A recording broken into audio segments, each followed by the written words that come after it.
Sir, north India main campus ఒక చోట, ఫ్రాంచైజీలు మరొక చోట ఉంటున్నాయి. క్వాలిటీ ఆఫ్ టీచింగ్ లో రెండు ఖచ్చితంగా వేరుంటాయనేది మనకు స్పష్టమవుతుంది. అయితే అయినప్పటికీ కూడా నార్త్ ఇండియా అకాడమీ యొక్క విధి విధానాలు వేరుగా ఉంటాయి, బాగుంటాయి అని చెప్పి పేరెంట్స్ నమ్ముతూ ఉంటారు.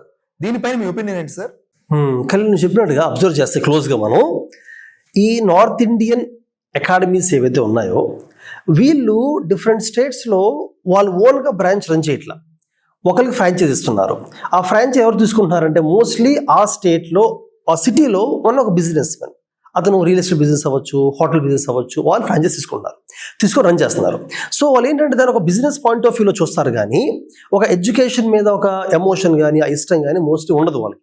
They run it purely as ఒక కార్పొరేట్ లాగా దాన్ని ట్రీట్ చేస్తారు. ఒక ఎడ్యుకేషన్ అనే ఫీలింగ్ మోస్ట్ ఉండదు వాళ్ళకి. అయితే అలా కాకుండా ఈ నార్త్ ఇండియన్ అకాడమీసే వాళ్ళ ఓన్ బ్రాంచ్ హెడ్ క్వార్టర్స్ చూస్తే అక్కడ అకాడమీ ఫౌండర్, ఆ ఫౌండర్ కూడా మంచి ఎడ్యుకేషన్ అయి ఉండొచ్చు. ఫౌండర్ చాలా మంది వాళ్ళు దాని అక్కడ వాళ్ళు చూసుకునే విధానం వేరేలా ఉంటుంది, ఎడ్యుకేషన్ కూడా చూస్తారు. ఇక ఫ్రాంచైజ్ వచ్చినప్పటికి ఏమవుతుంది, ఫ్రాంచైజ్ హెడ్ ఎవరి ఆంధ్ర ఉంది, తెలుగు అతను ఒక బిజినెస్ మ్యాన్ ఫ్రాంచైజ్ తీసుకుంటాడు ఒక నార్త్ ఇండియన్ కాలేజ్ని. అతను రన్ చేసే విధానం మొత్తం మారిపోద్ది, ఫ్యాకల్టీని కూడా అతను పెట్టే విధానం మారిపోద్ది. అతని ఫ్యాకల్టీ సెలక్షన్ కానీ మెటీరియల్ హెడ్ క్వార్టర్స్ వస్తుంది, కానీ ఫ్యాకల్టీ ఇక్కడ నుంచి వస్తారు కదా.